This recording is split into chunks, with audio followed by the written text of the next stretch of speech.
Hello again, everyone. Here we are, another short film, another filmmaker. In this case, we have Kati Skelton, a very talented filmmaker, very nice filmmaker. You're going to see, if you haven't seen already, Business, which premiered on the 30th of September episode of Cine with the Live Show. Ah, I've been looking forward to this one. Uh, I've been talking to Katie just for a while now, and I already mentioned to her. She has a very specific style of filmmaking, of writing and directing. Which words would I use? Maybe it doesn't make any sense. It looks amazing, and it does to you whatever it wants to do. I think that kind of speaks for the general style I've seen from her. I've seen two of your short films, and I'm looking forward to see everything else. So, Business, yeah, it will be highly surreal, but it's quite dazzling, and it's very well made. So, please, Katie, tell me about yourself and how did the Business happen. Yeah, I started making short films, I guess maybe like 6 years ago at this point. Um, I have like a comedy background, so I used to perform live comedy. I did like improv and sketch and stuff like that, and I used to live in New York. Um, but yeah, I'd always wanted to make films, and so I just like didn't know how or like how to even begin. So I basically, eventually just like ended up asking a friend who I was making really great shorts, my friend Harrison. I was just like, can you like just show me how to do this? I like sent him a script to a short that you mentioned earlier, Door on the Left, which is the first short I made. And he was like, yeah, let's just like make this. And he just like sort of introduced me to all of his crew who he'd been working with. We directed that short together, and he really just like showed me like not just like really how to direct for film, but also like produce, because I produce everything that I make also. Um, so yeah, I mean, like that crew that I met through Harrison, they're just the same people I continue to work with to this day. So Business was, yeah, a couple of years later, yeah, it was just like everyone from Door on the Left, basically. And I'd like written the script, and I tend to write in a way that's very like, I don't know, I guess like stream of consciousness or something. It's like I just sort of start writing. I don't know like what it's going to be about. Like, so it really started with this idea that like someone a long time ago had like been talking to me about. They were like on vacation somewhere, and they ended up like on a boat with this stranger, and this stranger was just like sort of just spouting all kinds of nonsense, and he said the phrase, do you like pasta? And it was just like so absurd that, like, why was someone asking? I mean, everyone likes pasta. It's like that's not that's not like a that's not a strange taste. So Hmm. I, for some reason, that just always stuck in my head. So I feel like that was sort of like the launching point. It's like, what sort of character is like asking someone else if they like pasta and on a boat? So I wrote the script. It was very insane. I don't know. It's like if at this point people have seen it, it's it's about a guy who has to take over someone else's business, and the business is washing his wife's hands and feet, essentially. So anyway, yeah, I wrote the script. I was like, this is crazy. I don't even know how I would make this. Like, there's this scene on a speedboat, and I was like, I don't know how am I like didn't have any money to make it. So I was like, how am I gonna make a movie that has like this scene on a speedboat? But then it's interesting, like my DP Gideon DeVilliers, who's really great, and he's basically he now works like on a ship. Like he's right now in the middle of the ocean. Like he's literally like a sailor. So it kind of worked out. I had this like DP who was already just like really comfortable on a boat. Um, and then also I just like, I was just trying to think about where I would find like a speedboat. And then I just ended up having this friend, we were friends on Facebook, who turned out to work at a marina in South Brooklyn. I guess it's actually Queens, once you get all the way down there in Brooklyn. But yeah, she worked in a marina, and I just randomly reached out to her. I was just like, hey, this is crazy. I'm trying to make this short film. I like need to use someone's speedboat. I don't know, this might be insane. Like, would this even be possible? Do you know anyone whose like boat we could use? And she was like, yeah, honestly, there's like several people here who I'm sure would be really excited about that. So she like, I went down to the marina. I like walked through the marina with her. I like told her which boats I thought were good. And then she just reached out to those people. And then one of these people who owned this boat is like a dentist or something, but his niece was a filmmaker, and he was just like, yes, you know, I like love to support young artists. And so he let us just shoot on his boat for free. You know, we just woke up really early and drove down there, and basically, yeah, it's like once we got that piece like locked down, I was like, the rest of this we can figure out. Like a lot of times I feel like with short filmmaking, it's just like, you know, what's the hardest thing and how do we achieve it? And if you can figure out a way to get that one piece done, like everything else can kind of just fall into place. So anyway, yeah, that's kind of like, that's sort of like a shortish version of how it all came together. Of course, there's a million other pieces ultimately, but yeah, that's basically it. Hmm. Yeah, but what would you say was the hardest part of doing business? Hardest part, gosh, was there anything that was like particularly difficult in this case? I think that like the champagne gag was like Mhm. sort of difficult. Can you hear my cat screaming in the background? No, I didn't notice. My cat is just like crying. She's sad that I'm on the computer. But Sorry about that. I won't give you that yeah, long. like we have this champagne gag where there's this sort of like endless flow of champagne, you know, and so Hmm. it was a little bit tricky to figure out how that was going to work. But overall, I feel like in terms of the shooting process, it was like pretty seamless, you know. I feel like for me, like what usually ends up happening with short films is that, you know, I'll shoot it in a few days or a week or something like that. And then post will take just like a year, you know? Hmm. That's like, I think I just move really slowly or something. I've come to accept that's just like what my pace is like. There's just lots of like experimenting and like, I don't know. It's like so much of the movie for me. I'm very much an editor and like, I just like there's so much you can discover in post about like what the movie wants to be, you know. I definitely like to give it time to try to like show me like what it wants to be or something, you know. It's much harder if you're on a deadline and you have to like figure it out really quickly.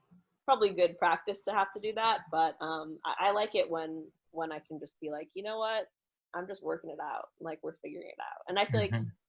yeah, just like sound design and stuff like that too is very much part of that process. So Hmm. yeah, lots of experimenting. Yeah, I get what you point completely. Like in short things like this, is more experimental. It's more about trying to amp the creative output more than trying to meet a specific goal, and that's one of the things I really appreciate about it. Like, I mean, it's a high comparison, I know, but in that sense, it reminds me a little bit of David Lynch, of course, because it has that property of it's about trying to at the spot coming up with idea. For example, let's do a funny scene and somehow trying to get that feeling of comedy across, or the contrary, let's try to be scary and let's try to get that feeling come across instead of having to look for the constraints. In this case, it's not even looking for the constraints of a very specific coherent story, just trying to see what's the next thing it can do, and in this case it actually creates a quite, let's say, complex behind the scenes movie because it has a lot of effects, a lot of a thread, so a lot of props, and it has more than a few shared locations. Mhm. So in that sense, it is kind of randomish, but the fact of actually achieving it is all of it's a reward and of itself. So yeah, I was very surprised to see that you also obviously not only you wrote and directed but also edited it, which yeah, you just mentioned it that you see yourself as an editor, so that's actually quite pleasing as well. Also, I was very surprised that, I mean, the actors you had, they were amazing. Like just Branson Reese, his eyes, every time he bulges his eyes like that, is like so expressive. He was great as well as in this one, also in Door to the Left, Mhm. as well as Peter Resnikov and Dharma Stansova. They were amazing. Like, where did you get those people? How did all of that chance encounters happen? So Branson Reese, who is like also he's very Twitter famous. I don't know if you follow him on Twitter, but he, you know, makes cartoons that are very, very funny. And he also um is like the DM on Rude Tales of Magic, which is like a Dungeons and Dragons podcast. That's amazing. I mean, Hmm. Branson's a genius. He's one of the funniest people in the world for sure. And he's also just like one of my best pals, you know. So it's like I've been doing comedy and performing with Branson for a while, and what's great about Branson is, yeah, he just has this extremely cartoonish face. Like I mean, he looks like a cartoon character. And what's really fun for me is he just has so much energy, And in this character of Jonathan, it's like Jonathan has to be completely restrained. You know what I mean? It's like he's like this man that's like completely shut down, but because of Branson's like manic energy, it's like his energy like vibrates through this really repressed character. And there's something about that that's like so strange to watch, but like very beautiful. Yeah, Branson's one of the greats for sure. And then yeah, Peter Resnikoff and Dagmar. Yeah, I got them through Backstage.com. You know, I've used Hmm. Backstage a lot to cast people, especially people who like maybe I don't like. You know, I didn't really have someone in their age range like immediately from my like friend group or my comedy circle or something like that.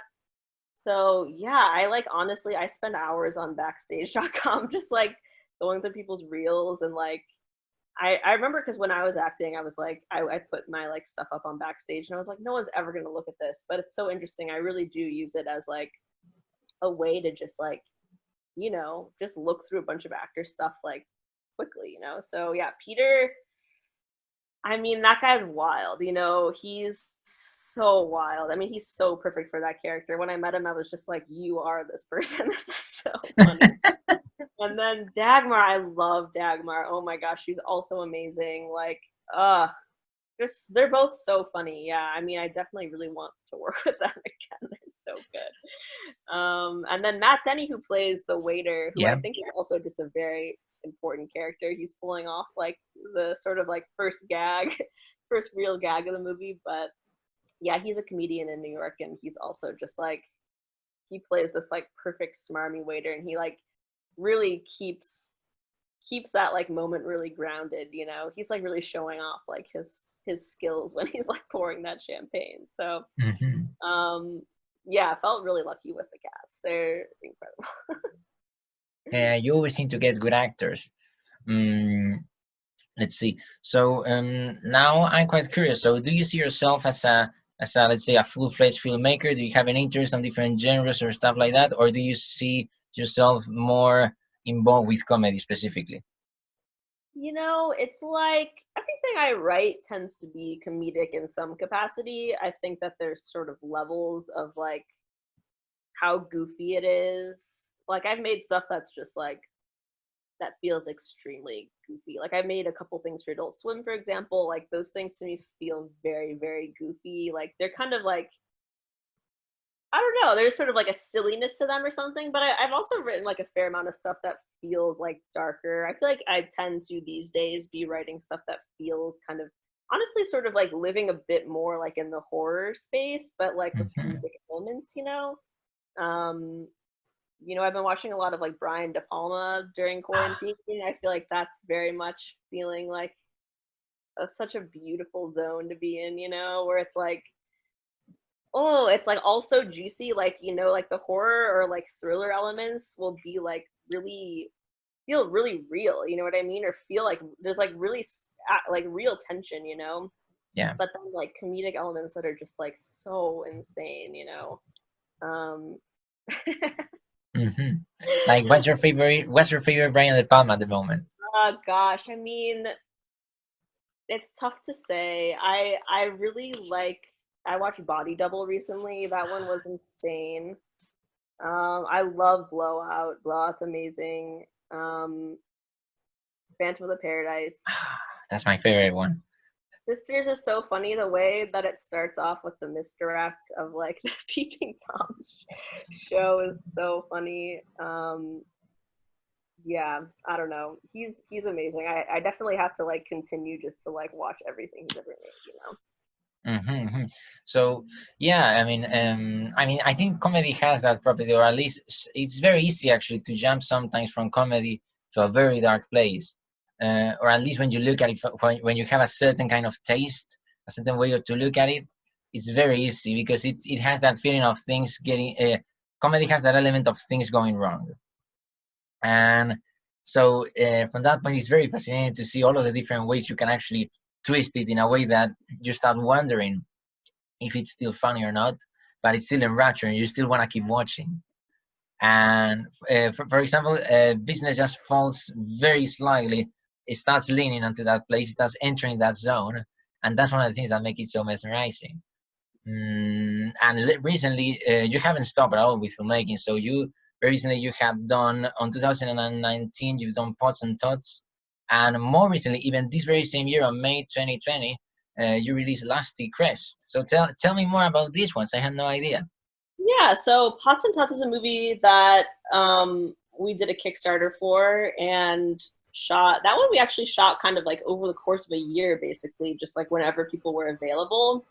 I think like 7 days total, maybe. Just like, and we shot most of it in New York, but a little bit of it here in Los Angeles too. Yeah, that one's about two ceramicists who are collaborators and lovers, but then their pottery studio splits them up ostensibly to like see what kinds of work they can produce separate from one another. But then one of the ceramicists basically goes on to win this like big award, and the other ceramicist kind of goes insane with jealousy.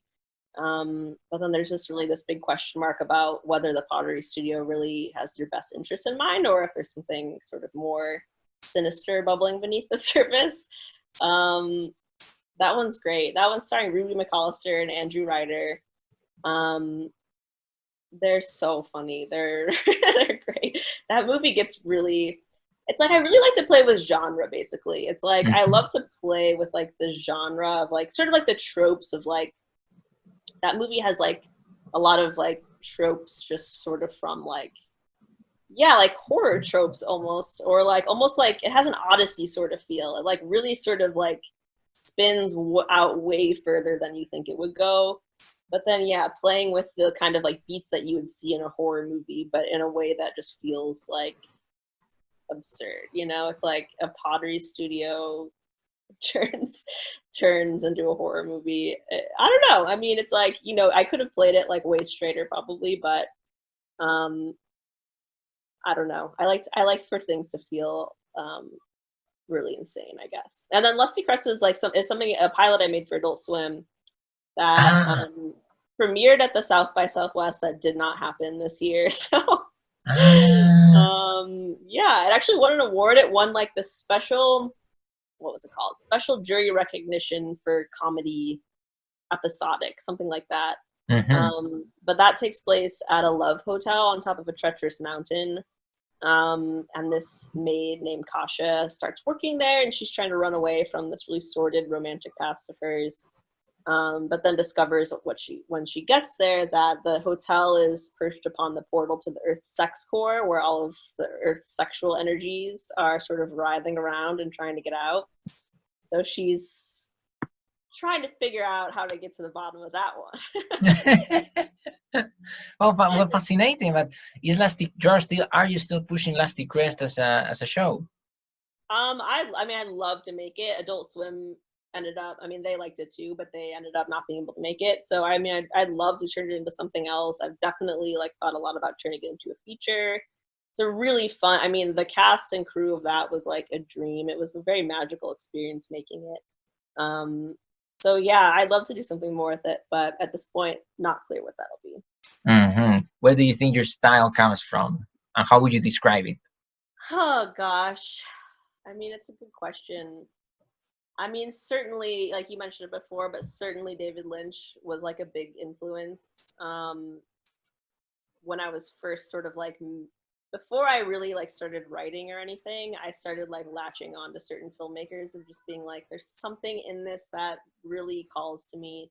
Like Roy Anderson was one of those early on too. Um, what else would I say? I'd say honestly, like British television. Like Mhm. I remember when I watched like Look Around You for the first time, I was just like blown away. I mean, I do remember watching Look Around You and just being like, oh, this is like what I want to do. I just want to be making like really strange comedy like this.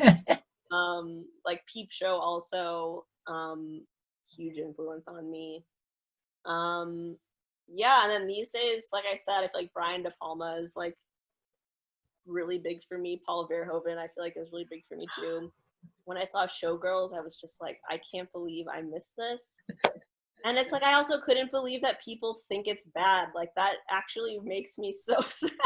The first time I watched that movie, I was just like, this is like the most tonally perfect movie I've ever seen in my entire life. Like it just knows exactly what it is and what it wants to be, and that people think that in order to create that sort of movie, it's like a mistake. You just have Mhm. to be like insane. It's like it's so perfect. I mean, the performances are so wild and energetic, and like the camera movement is just like it's just like you're just moving like all the time, you know, just in terms of like even if you're just like locked into a scene, the energy is like so incredibly focused. I don't know. That movie is really really inspiring to me. Mhm. And yeah, I don't know what else am I into right now. Yeah, I don't know. I feel like those are sort of the main ones that I'm sort of like Mhm. marinating on. No, yeah, but I get absolutely what you mean. Yeah, like Showgirls is a prime example of Verhoeven. I mean, what I like about him is that he's a pure filmmaker in the sense that he doesn't have any filters. He just goes and he just tells you the things how he feels them, and he creates a complete world. Like it's like, for example, when he did Showgirls, that's not real America. That's America through his eyes. So it's kind of a cartoonish. It's kind of a yeah, it's kind of a caricature of America. The Mm-hmm. same way that Starship Troopers is cartoonish, and the same way that RoboCop is cartoonish. Everything he has that cartoon element to it, but it's because he has that way of feeling it, of breathing it, and of living it. Um, but yeah, it's like all of those films are references. Um, which thing did I want to mention? Oh yeah, I was gonna ask. Did you watch the third season of Twin Peaks? Yeah, What do you think? I thought it was great. I thought it was great. Yeah. So like also so funny, you know, like so many scenes that were just like straight up sketch comedy, basically, you know. Yeah. And then like other things that just like, uh, God, yeah, that just like I don't know. I just felt so like vexed by it. Like the ending of it, like I just felt like immediately I just wanted to like start the entire thing over and like rewatch it, like looking for clues. You know what I mean? It's just that feeling of just like I want to put the pieces together, even if the pieces like the logic of like the puzzle is like emotional and not necessarily something that you could like piece together like intellectually or something, you know. And that's like the beauty of everything Lynch does, is that like it just all has this unity, you know, of just like you don't like you can't like intellectually understand it, but it has this like emotional like spiritual psychological like unity that you that just like resonates within you, you know. it's like it's like I don't know how he achieves it. Like I know that he has like a very active like spiritual life or whatever. That seems to be like essential to like what he's doing, you know. It's just like he has to be like so in tune with like I don't know, just like something beyond like human experience in order to make the kinds of things he makes. Very inspired by him. Hmm. No, yeah, yeah, the same. For me, that was an example of what in general filmmaking and television could or should be. In the sense that yeah, he was taking the format of a no, he was just taking the airing schedule of a TV show, like 18 hours spliced through weeks, and just doing whatever he wanted. And if he wanted 5 minutes of just a guy sweeping the floor in a closed bar, that's what you got, and you have to deal with it, and it's amazing all the same. And yeah, it's another step to breaking boundaries. There's a lot of progress recently, but there's still always the constant worry that things are going to grow stagnant. We're in this moment of golden age of television, as they call it, where TV shows are the same quality of motion pictures, or sometimes even higher. And this is the exact moment where we are at that risk of actually things getting stale, of things just stopping and resting on a comfortable place and really not moving much. This is the exact moment where we need the craziest stuff to actually come and say, okay, you knew all of that stuff. Now let's throw that out the window and let's do this thing that nobody in their same mind would do.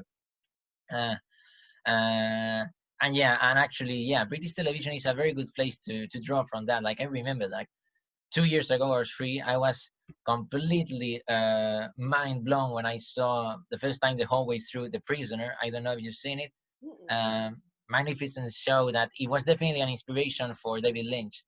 Like that's where he got a bunch of stuff for the actual original show of Twin Peaks. Like, I mean, yeah, it's this show about with Patrick McGoohan, and he's this secret agent that he gets. The opening titles is him resigning from his job. We don't know to which agency he works for, and on his way to his home, somebody comes and gasses him, and he wakes up. The show tells the story of how he wakes up in this village, in this island. He doesn't know where, he doesn't know why, he doesn't know to where the place belongs to. And this is the funny thing: the show begins, and we don't know the main character's name because it's never mentioned in the dialogue and it's never written anywhere. And after the first 10 or 15 minutes, he gets assigned, instead of a name, he gets assigned a number. So he's number 6 in the island. Everybody in the village has a number instead of a name. And the show is about the things that what they want, the people who manage the village, they want him to confess why did he resign. So the funny thing is that you watch the whole show and you never really figure these things out because it's amazing how we manage to side with a character that we know absolutely nothing of. The audience doesn't know what's the name of the guy or why did he resign or what the hell is going on. You don't know, you have no idea of anything, but you still want to watch because somehow the show ends up being about the struggle of the main character, the constant fight to try to maintain his individualism in face of a system that's trying to break him down. So, and somehow it works, and you're trying to wait to the very next episode to see if at least one of these things is gonna get mentioned or revealed. Well, it really ends kind of like the third season of Twin Peaks. Like you just stop and say, okay, what was that? And then you want to watch again from the beginning, and it never really makes sense. So yeah, it is magnificent. I really recommend that one. Let's see. Yeah. So this is a question that I always like making on these interviews, which is, if you had to recommend one film that everybody should see, which one would it be? Oh gosh.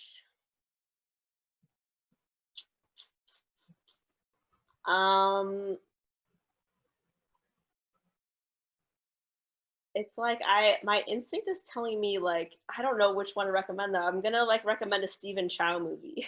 Mm-hmm. But which one to recommend? I don't know. I might say Journey to the West. Journey to the West. Mm-hmm. Yeah. Nice, That nice choice. movie has made me cry every time I've watched it in like a really like profound like existential way or something. Excellent. Stephen Chow is like another person who I would definitely say is like a big influence. Like I could only dream to be like a 1/1,000,000th of like a comedic director that he is, you know. But not needed. Every creative, every man and woman has and is their own world and is their own planet unto themselves, and that's the way it should be. Yeah, I tend to get very philosophical like that. Sorry. So yeah, take note of that one. Journey to the West is Katie's recommendation. So thank you very much, guys. Make sure to try to catch everything Kati Skelton does. You can look her up on Vimeo, on IMDb. You're going to have links below in the description of the video, and look forward to anything that comes. See you guys. Stay safe and see you next time.